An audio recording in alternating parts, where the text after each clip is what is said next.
হিসাব তোমাকে আমাকে পুঙ্খানুপুঙ্খানুভাবে দিতে হবে।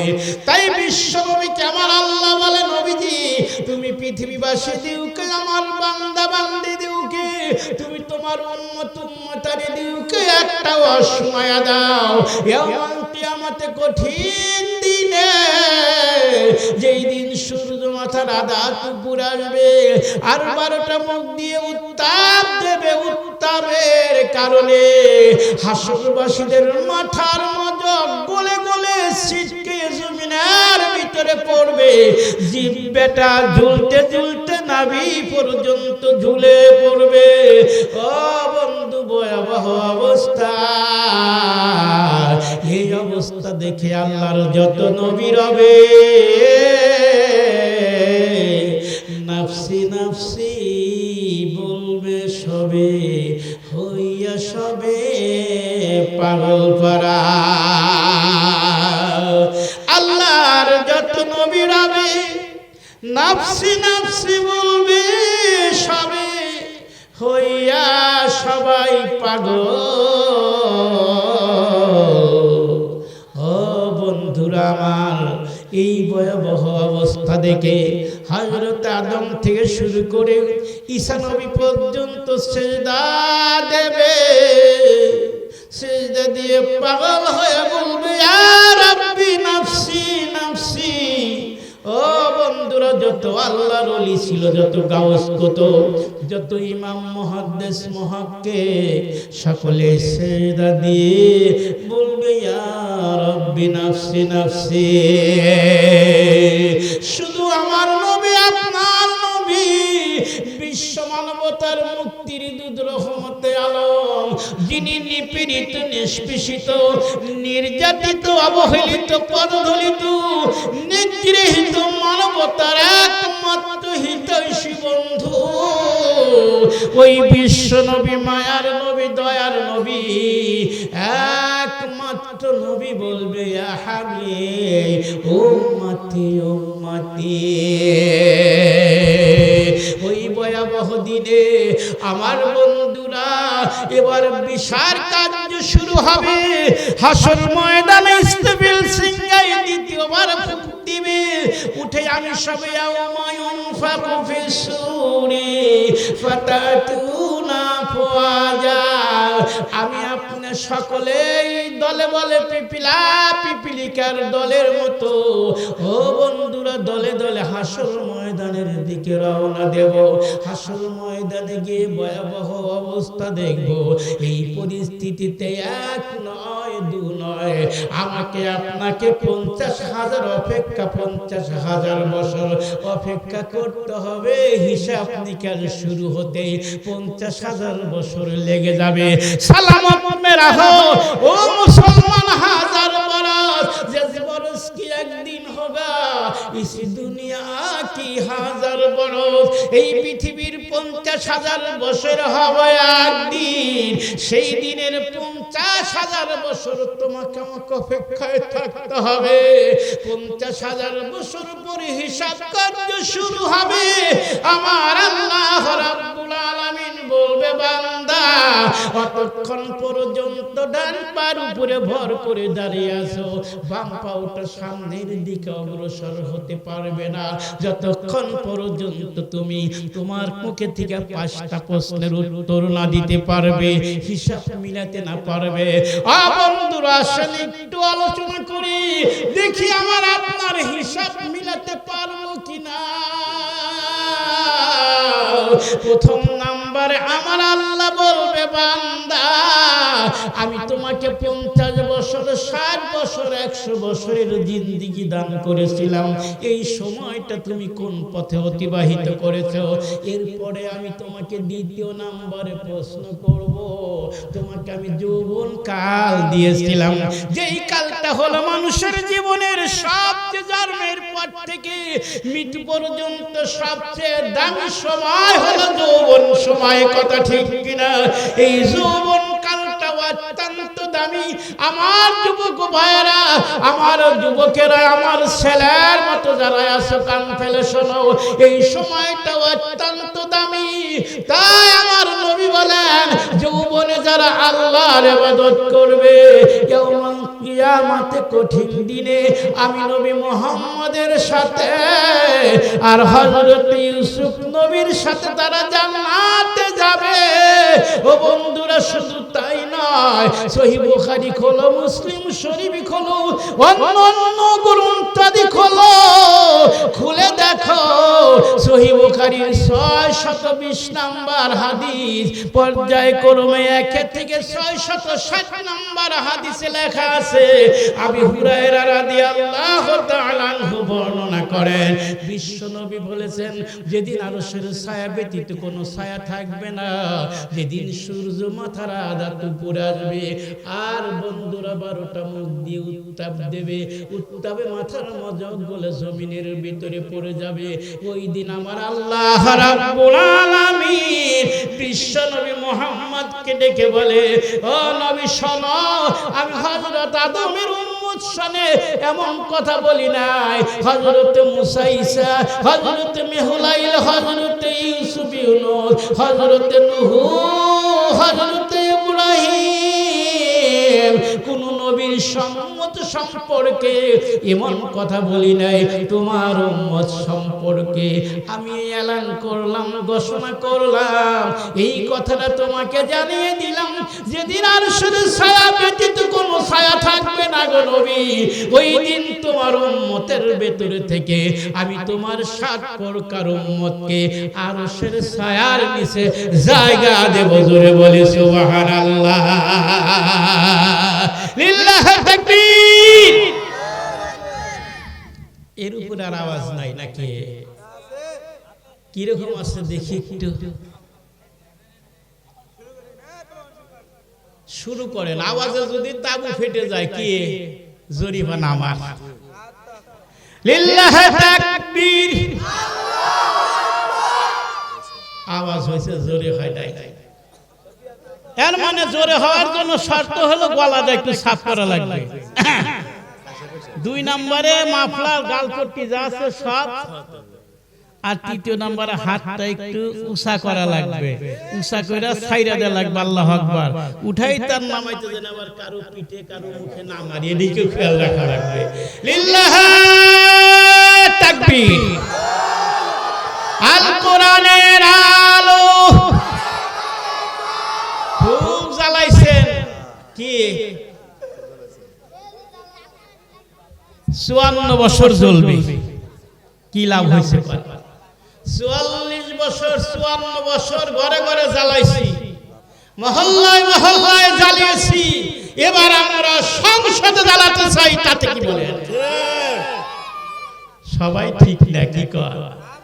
কারণ চোর মনে মনে ভাবে সংসদে জ্বললে যদি আবার আমরা চুরি না করতে পারি, সংসদে জ্বললে আপনারা চুরি করতে পারবেন, তবে এখন চুরি করলে যাচাই করা হয় না, কেন আপনি চুরি করেছেন, কেন আমি চুরি করেছি, কি কোন যাচাই করা হয়?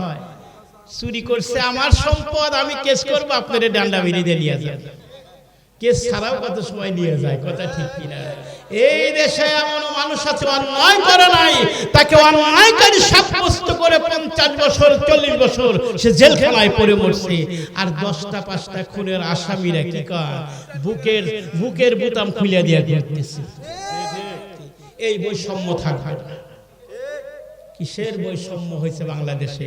আগেও যা হওয়ার কারণ বাপও চোর বেটাও চোর, সুখ আর শান্তি পাবো কোথায়? ভাই জায়গা আছে, আপনারা এসে বসেন, আল্লাহর রহমত। এই মাহফিল আল্লাহর রহমতের ফেরেশতা থাকবে দাঁড়িয়ে, আমরা থাকবো বসে, কথা ঠিক কিনা?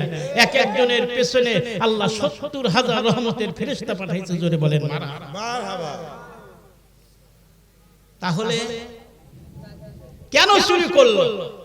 তদন্ত কর। ওনার বাড়িতে চুরি হয়েছে, আপনি ইয়ার বক্সর নাতি নাকি? হ্যাঁ, আল্লাহু আকবার। মরে গেছে কয় বছর হলো? আমার তখনই নাতি ভাইবেন একবারে ছোট, মনে আছে কি? ওই যে বরফিয়ারের বাড়ি, ফটিক প্রধানের বাড়ির দক্ষিণের বাড়ি আছিল এদের বাড়ি, কথা ঠিক কিনা?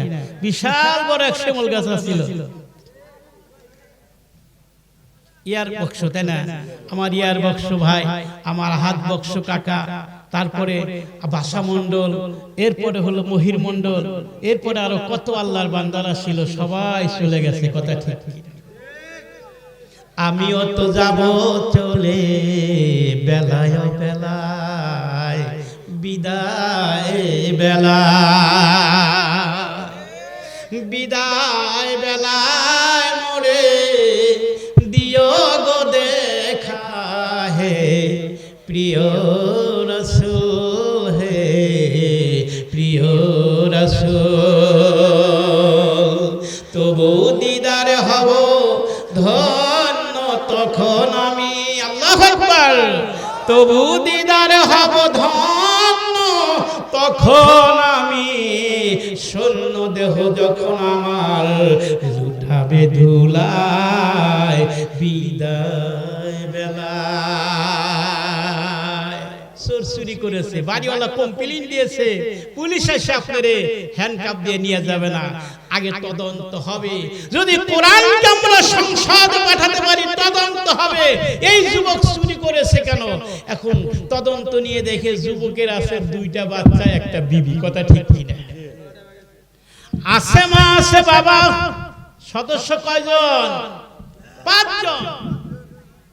5 জনের প্রতিদিন নিচের পক্ষে 500 টাকা লাগবে। কথা ঠিক কিনা? বর্তমান অবস্থাতে কারেন্ট বিল, পানি বিল, সাবানের বিল, কি প্যাম্পাসের বিল, বেজা টিস্যু, শুকনা টিস্যুর বিল বাদে প্রতিদিন যদি আপনি কিছুই না খান, কিছুই না খরচ করেন, তাও 500 টাকা। কথা ঠিক কিনা? যুবকের আজ কাজ হয়েছে হাফ ডে 250, আগামীকালকে খবর নাই। ও চুরি করবে না, তে করবে টাকা। আমি আমার বাড়ির গার্জেন, মনে আছে আপনার বাড়ির গার্জেন হিসাব আপনার। ও কমিশনার, ওর কমিশনার, তোমার এলাকার জনগণের হিসাব তোমার। কি এইভাবে যেতে যেতে যিনি দেশের প্রধানমন্ত্রী, পুরাটা দেশের জনগণের হিসাব দিতে হবে তার। যার দায়িত্ব যত, তার পদমর্যাদা যত বড়, তার দায়িত্বটাও তত বেশি। কথা ঠিক কিনা? আমি দেশের প্রধানমন্ত্রী, আমি এলাকার এমপি, আমার মহল্লাতে আছে 10 লক্ষ লোক। এই লোকগুলা কোথায় কি করে, কে চুরি করে, ডাকাতি করে, সুদের গুনাহ, ঘুষের গুনাহ। ও বন্ধুরা, অন্যায় অনাচার পাপাচার যে যা করো, যেমন আমি আমার বাড়ির গার্জেন, আমার বিবি, আমার সন্তান, আমার নাতিপুতির হিসাব আমাকে দিতে হবে। তদরূপ আমার এলাকার মহল্লার আমার যিনি এমপি মহোদয় হবেন, তাতে পুরা 10 লক্ষ, 8 লক্ষ, 4 লক্ষ, ওনার এরিয়াতে যত লোক আছে সমস্ত লোকের হিসাব পাকে দিতে হবে। আমার ভাইরা, বন্ধুরা, মায়েরা, আমি হেলালি বানিয়ে বলি না। তুমি হাদিসের কিতাব খোলো, সহিহ বুখারী খোলো, মুসলিম খোলো। সহিহ বুখারীর 3232 নম্বর হাদিসে এই কথাগুলোর আরো সুন্দর বিস্তারিত লেখা আছে, তুমি খুঁজে পাবে। তবে বন্ধুরা, নেতা হওয়া বড় কঠিন, কিন্তু নেতৃত্ব সঠিকভাবে দেওয়াটা বড় কঠিন। কথা ঠিক কিনা? তাই তো খলিফাতুল মুসলিমিন ওমর খেলাফত পাওয়ার পরে, মুসলমানদের নেতা হওয়ার পরে রাতের ঘুম হারাম হয়ে গেছে। খলিফার পায়ে জুতা নাই। শোনো মুমিন মুসলমানেরা, মানসাপাড়ার ভাইয়েরা, বোনেরা, বন্ধুরা, আফামার জনগণেরা, কিশোরেরা, আমার বোনেরা, খলিফাতুল মুসলিমিন অর্ধ পৃথিবীর জাহানের মালিক, শুধু দুনিয়ার অর্ধেক জাহানের মালিক না। আমার আল্লাহ ডেকে বলে, ও গো নবী, এই মুহূর্তে তুমি আলান করে দাও, ঘোষণা করে দাও। জিবরাইল এসে কানে কানে বলে, আল্লাহর হাবিব, আপনার উম্মতের ভেতরে থেকে 10 জনকে আল্লাহ চয়েস করেছে, পছন্দ করেছেন। 10 জনকে এই মুহূর্তেই জান্নাতের শুভ সংবাদ দিয়ে আমি সাইয়েদনা জিবরাইলকে পাঠিয়েছে। সুবহানাল্লাহ। কালকে কবে? 9টায়। আরো জোরে বলেন সুবহানাল্লাহ। খবর দিয়ে পাঠিয়েছে আবু বকর ফিল জান্নাতি, ওমর ফিল জান্নাতি, ওসমান ফিল জান্নাতি, আলী ফিল জান্নাতি, তালহা ফিল জান্নাতি, হযরত জুবাইর ফিল জান্নাতি। জোরে বলেন মারহাবা। আপনার উম্মতের ভিতরে থেকে 10 জন পুরুষকে আল্লাহ রাব্বুল আলামিন জান্নাতের শুভ সংবাদ দিয়েছেন। দ্বিতীয় নম্বরে হযরত ওমর ফারুক, এই দিকে জান্নাতের শুভ সংবাদ প্রাপ্ত সাহাবী, ওই দিকে অর্ধেক পৃথিবীর সম্রাট। জোরে জোরে বলেন মারহাবা। অর্ধ পৃথিবীর মালিক, ওমরের পায়ে জুতা নাই, জুতা নাই। হযরতে জনগণরা বলে খলিফাতুল মুসলিমিন ওমর, আপনি উত্তপ্ত মরুভূমির ভিতরে, উত্তপ্ত বালির ভিতরে রাতের পর রাত, দিনের পর দিন ছুটে বেড়ান, মানুষের হাল হকিকত অবস্থান অবলোকন করেন, দেখেন আপনি একটা জুতা পরেন। হযরত খলিফাতুল মুসলিমিন ওমর বলে, না না না, যতদিন পর্যন্ত আমি দেখব আমার জনগণের সকলের পায়ে জুতা আছে, ওই দিন আমি ওমর জুতা কিনবো। আমি তাদের নেতা, আমার পায়ে জুতা, আমার জনগণ জুতা ছাড়া। এই হিসাব যদি আমার আল্লাহ ইয়াউমাল কিয়ামতে আমি ওমরের নিকটে চাই, দিতে পারবো না, দিতে পারবো না। এই হলো মুসলমানের নেতা। ও বন্ধুরা, বর্তমানে আমাদেরও নেতাও নেতা। যখন যারা সুযোগ পায়, ক্ষমতায় যায়, ক্ষমতার মসনদে গিয়ে বন্ধু আমার, যার আছে 2 কোটি তার হয় 2000 কোটি, যার ছিল একবারই এবার হয়েছে তার 100 বারই। তাও বন্ধু দেশে না, চোরের বাচ্চারা চুরি করে করে এই টাকা বিদেশ পাচার করে। কাকে কব ভালো, নিজে সুযোগ পাইলেই তো এক সালাহ। কি এ ঘটনা তো জানেন নাকি? আগে ফাঁসারি কালে আবাদ হয়েছে কি, তোমরা কিন্তু বলতে পারবে না, ওই মুরব্বী যারা দাড়ি পাকা তারা বলতে পারবো। ফেসারি খেতে কারটা যে কে তোলে আর কারটা কে নিয়ে আসে আল্লাহ জানে। আগে মানুষের দেল দরিয়া ছিল, অর্ধেক খেত উঠাই নিলেও কিছু বলে নাই। কি বলে কথা ঠিক কি না? এখন কালাই উঠাইতেছে, এখন খেতালা কোনটা যে উঠাচ্ছে সে তো আর জানে না। এক চাচা আসতেছে, বক্স চাচাই কি খেতালা নাকি? চাচাকে দেখে দাঁড়াইছে, চাচা কয়, এই যুবক তুমি যে কালাই উঠাইতেছো, খেসারি কালাই, এই খেত কি তোমার? কয় না চাচা, আমার না আপনার। কয় আমারও না। কয় তাহলে উঠাও কে? কয় চাচা কি করব, গরুর খাবার নাই তাই উঠাই, এখন কি করব? চাচা কয় তুমি উঠাইতেছো, আমারে দিব। এখন তাই মুরব্বিরা বলছে যে তুমিও এক সালা, সুযোগ পাইলে আমি যে চাচা আমিও এক সালা। এর মানে চাচাও চোর, ভাতিজাও চোর। কি যেই দেশে এত চোর, ওই দেশে বসবাস করে শান্তি আছে। বর্তমানে আমাদের দেশের আশেপাশে আরো দেশ আছে না? আছে না? কত সিঙ্গাপুর, এটা মুসলমানদের দেশ, আলেম ওলামার দেশ, ওয়াজের দেশ, হাফেজে কোরআনের দেশ, মসজিদ আর মাদ্রাসার দেশ। জাপান, জাপান আমার বড় ভাইয়ের ছেলে আছে, এই যে হুজুর ঢাকা ভার্সিটিতে চান্স পাইল, ওখানে একটা ভাষা আছে জাপানি ভাষা। জাপানি ভাষা, জাপানি ভাষা শিখে ভার্সিটি থেকে যারা জাপান যাবে তাদের জন্য কিন্তু বিশাল একটা সুযোগ সুবিধা আছে। আমার কয় আব্বা তোমার বাইসটা আছে, আমার ভাই করি লাগাও তো, যে যদি জাপানে যদি মসজিদের কি কোনো দায়িত্ব নেওয়া যায় তাহলে জাপানি ভাষা শিখি। বাইসটা লাগাইলাম মোবাইল, বাইসটা কয় কাকা আর শেষ 3 বছর হলো আল্লাহর রাস্তায় এ পর্যন্ত কোন মসজিদ কি সমাচার একদিন আজানও শুনি নাই।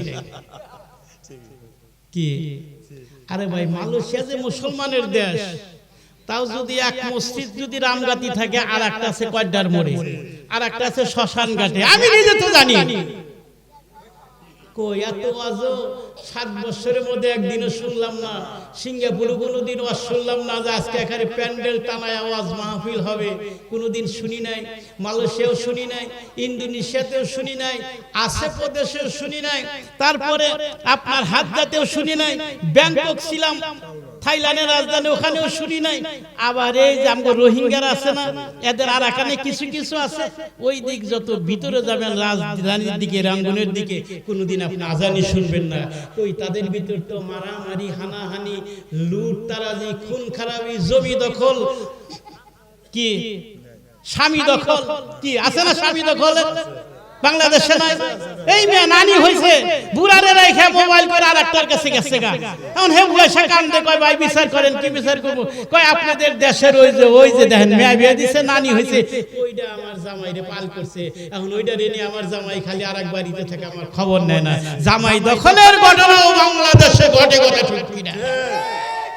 পৃথিবীর কোন দেশে এত আজ আছে আর কোন দেশে স্বামী দখল আছে? জায়গা দখল, জমি দখল, দোকান দখল, পুকুর দখল, কি এখন আবার স্বামী দখল। স্বামী দখল বন্ধ করো, পর্দা করো মায়ের আমার। এই দেশে একটা আইন আছে, সেটা হলো নারী নির্যাতনের আইন। এই আইন হওয়ার পরে এই দেশে 100 ছেলেরা পানি দিব নাকি? আচ্ছা, তাবারকের জন্য, তাবারক তো রেডি আল্লাহর রহমতে। আমিও শেষ করব, কথা ছিল 12টা, এখন ঘটনা হলো যে আর 7 মিনিট, কি বলে, আর 7টা মিনিট না এখনই নাকি আরেকটু? কে কে লিল্লাহি তাকবীর, আলহামদুলিল্লাহ, আলহামদুলিল্লাহ। 7 মিনিটে আজকে ইনশাআল্লাহ। বাড়ি তো আর দূরে না।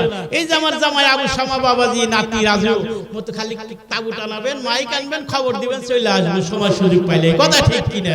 তার জন্য আর সারা রাত আপনাদেরকে কষ্ট না দেয়। এক দূর দারাজের থেকে আমি আসলাম, আপনারা আসলেন, দীর্ঘ সময় কষ্ট দিলে তাও মানানসই হবে, কিন্তু আজকে দেওয়া যাবে না। আল্লাহ আমাকে, আপনাকে, বাড়িওয়ালাকে সকলকে কবুল করুন, জোরে বলেন আল্লাহ। কেস কাহিনী ভরপুর বাংলাদেশে, জমি জমার কেস কি করে আছে না ভাই? ওয়াজও প্রতিদিন হয়, কেস কাহিনী হয়। ওই যে ওই গল্পের মতো, কয় যে গরু কুরবানি দিলে গরুর পশমে পশমে নেকি, লেজে নেকি, খুরে নেকি, গাছ পোস্ত খাবে, সেটাও নেকি। সুবহানাল্লাহ।